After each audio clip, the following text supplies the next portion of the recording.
श्यामलाल की झुकी पीठ, झुर्रीदार चेहरा और झुकी निगाहें अब केवल एक ही आवाज को ढूंढती थीं, बाबा। पर अब वो आवाज भी कमजोर हो चली थी, क्योंकि गुड्डू अब पहले जैसा चहकता नहीं था। सुन रही सुमन, तेरा गुड्डू तेरे बाद जैसे पत्थर बन गया है। कहता है माँ तो बस एक ही होती है। पर बाबा, अब वो एक नहीं रही ना। काली रानी सिर पर बड़ा सा लाल घूंघट डाले घर में घुसती है। अब ये विवाह पूर्ण हुआ, सौभाग्यवती भव। गांव वालों की फुसफुसाहट। कहते हैं काली रानी ने पहले पति को भी किसी चाल से मारा था। हाँ, बिंदिया उसकी पहली बेटी है, बहुत तेज है। अब से यही तेरी माँ है बेटा, पैर छू ले। माँ तो वो होती है जो सीने से लगाकर आंसू पोंछे। ये तो मुझे देखती भी नहीं। बुट्टू, ये तवा क्यों गंदा है? क्या तेरी माँ ने तुझे कुछ सिखाया नहीं? मेरी माँ मर चुकी है।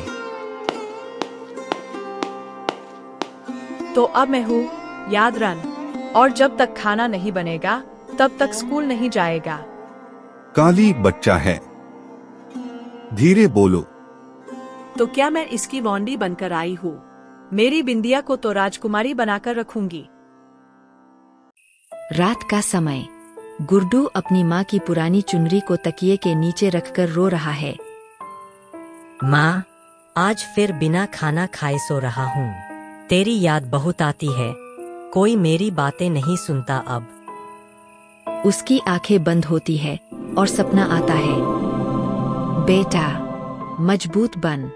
तू अच्छा है, इसलिए तुझे परीक्षा मिल रही है। भगवान सब देख रहे हैं।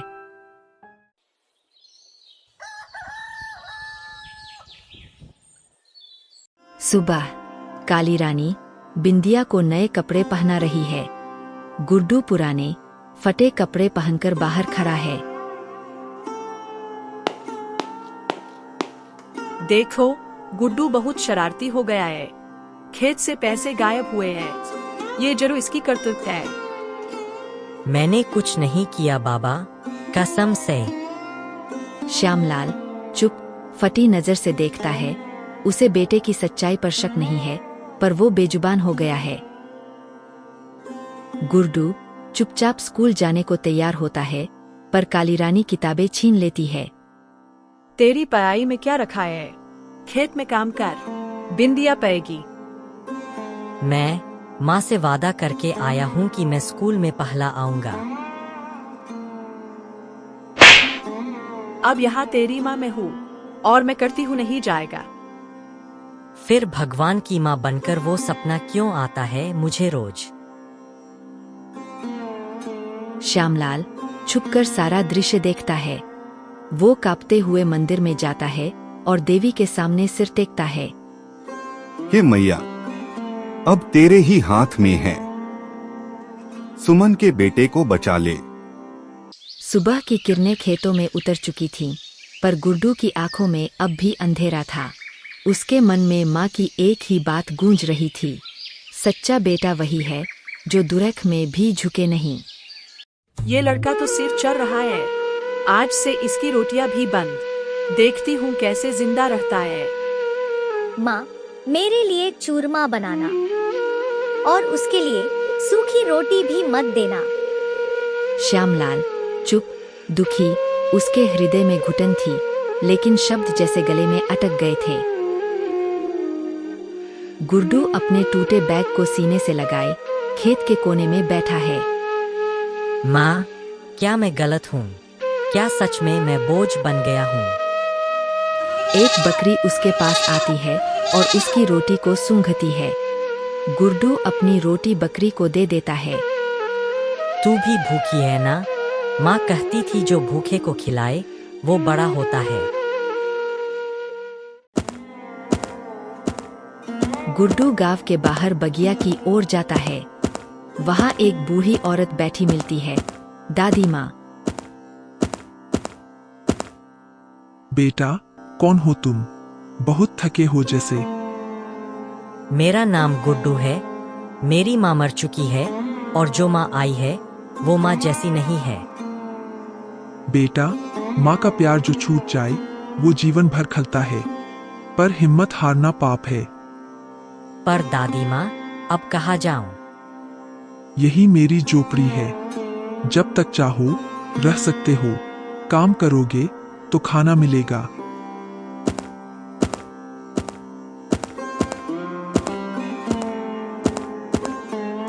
गुड्डू अब दादी माँ के साथ रहने लगता है। वो पास के मंदिर में झाड़ू लगाता है, गांव के बच्चों को पढ़ाता है और दादी माँ के लिए लकड़ी लाता है।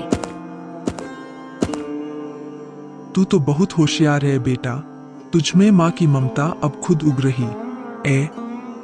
आप भी तो माँ जैसी हो दादी माँ, सच्ची वाली माँ। दादी माँ प्रधान जी के पास जाकर कहती है, ये लड़का बहुत समझदार है। स्कूल फिर से चालू करवाइए इसके लिए। अगर बच्चा मेहनती है तो स्कूल के दरवाजे कभी बंद नहीं होते। गुड्डू नए हौसले के साथ पढ़ाई में लग जाता है। एक दिन मंदिर के चढ़ावे से सोने का छल्ला गायब हो जाता है। मंदिर में गुड्डू ही काम करता है ना, वही चोर होगा। क्या बात कर रही हो? गुड्डू तो ईमानदार है। अगर नहीं किया तो उसके पास से क्यों मिला छल्ला? छल्ला काली रानी ने चुपचाप उसकी झोपड़ी में रखवा दिया था। मैंने नहीं किया, मैं माँ की कसम खाता हूँ। हम सब जानते हैं गुड्डू ऐसा नहीं कर सकता। हम छानबीन करेंगे। कुछ देर बाद गांव के बच्चे आकर बताते हैं, बिंदिया ने ही वो छल्ला गिराया था और माँ ने छुपाया। काली रानी, तूने झूठ बोलकर उस मासूम पर दाग लगाया। तुझे गांव से निकाल देना चाहिए। गुड्डू मंदिर में फिर से सम्मानित होता है। तू गांव का सबसे ईमानदार बच्चा है। तुझे छात्रवृत्ति मिलेगी और तेरा भविष्य उज्जवल होगा। माँ, तेरी सीख आज काम आई। अब तेरे बेटे को कोई झुका नहीं सकता। गांव में ढोल नहीं बजते, लेकिन गुड्डू की विदाई किसी त्योहार से कम नहीं। उसने छात्रवृत्ति जीती है और अब उस शहर के सरकारी स्कूल में दाखिला मिला है। बेटा, पराई दुनिया है ये शहर। सच को पकड़कर चलना। आपने माँ जैसा प्यार दिया दादी माँ, अब मैं आपका नाम रोशन करूंगा। गुड्डू का चेहरा जब शहर के बड़े बड़े स्कूल, ऊंची इमारतें और तेज आवाजें देखता है तो वो चौंक जाता है। ये जगह बहुत बड़ी है, लेकिन मैं माँ का वादा नहीं भूलूंगा। उसे हॉस्टल में रखा गया है, जहां उसे अपना बिस्तर खुद लगाना पड़ता है, बर्तन धोने होते हैं और रोज नियमों में जीना होता है। गुड्डू पढ़ाई में अव्वल है, लेकिन शहरी बच्चे उसका मजाक उड़ाते हैं। गांव से आया है, मिट्टी की बदबू आती है इसे। बदबू नहीं भाई, ये मिट्टी मेरे माँ बाबा की मेहनत की खुशबू है।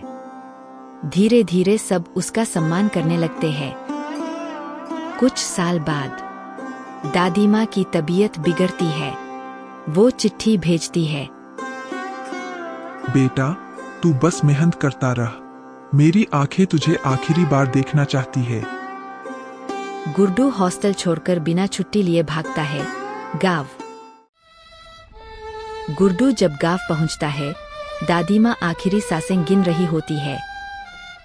माँ का नाम जिंदा रखना बेटा, तुझमें भगवान बसता है। और दादी माँ चल बसती है।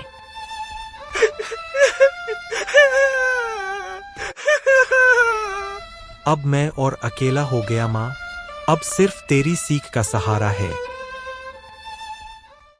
काली रानी गांव में बदनाम हो चुकी है। उसके पास कोई नहीं बचा। लेकिन जब उसे पता चलता है कि गुड्डू शहर में नाम कमा रहा है, उसकी लालच जागती है। अगर गुड्डू की जमीन और उसके नाम का पैसा हमें मिल जाए तो हम फिर से रानी बन सकते हैं। माँ, अब क्या करें?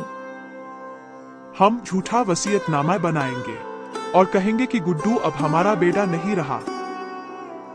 गुड्डू जब फिर से गाँव आता है, उसे पता चलता है कि खेत उसके नाम से हटा दिए गए हैं। ये मेरी माँ की निशानी है, इन्हें कोई कैसे छीन सकता है। तू कौन होता है? तू तो अब शहर का हो गया। ये जमीन अब हमारी है। गुड्डू गांव के पंचायत में जाकर सबूत और चिट्ठियां लाता है। गुड्डू, तेरी माँ सुमन और दादी माँ ने तुझे जो दिया वो तेरा है। काली रानी को इस गांव से निकाल दिया जाए। गांव के मंदिर में फिर से बड़ा आयोजन होता है। गुड्डू अपनी माँ की तस्वीर और दादी माँ की तस्वीर के सामने दीप जलाता है। अब मैं बड़ा हो गया माँ, और जो तूने सिखाया वो आज काम आया। गुड्डू ही इस गांव का गौरव है। गुड्डू अब पढ़ाई पूरी करके गांव के ही स्कूल में शिक्षक बन गया है। वही स्कूल जहां उसे कभी किताबें छीन ली गई थीं, आज वहां उसका नाम आदर से लिया जाता है। गुड्डू मास्टर जी आ गए। मैं मास्टर नहीं बेटा, बस तुम सबका बड़ा भाई हूँ। बिंदिया अब जवान हो चुकी है, लेकिन उसकी माँ की बुराई ने उसका समाज में स्थान मिटा दिया। अरे, ये तो वही है जिसने भाई को घर से निकालने में मदद की थी।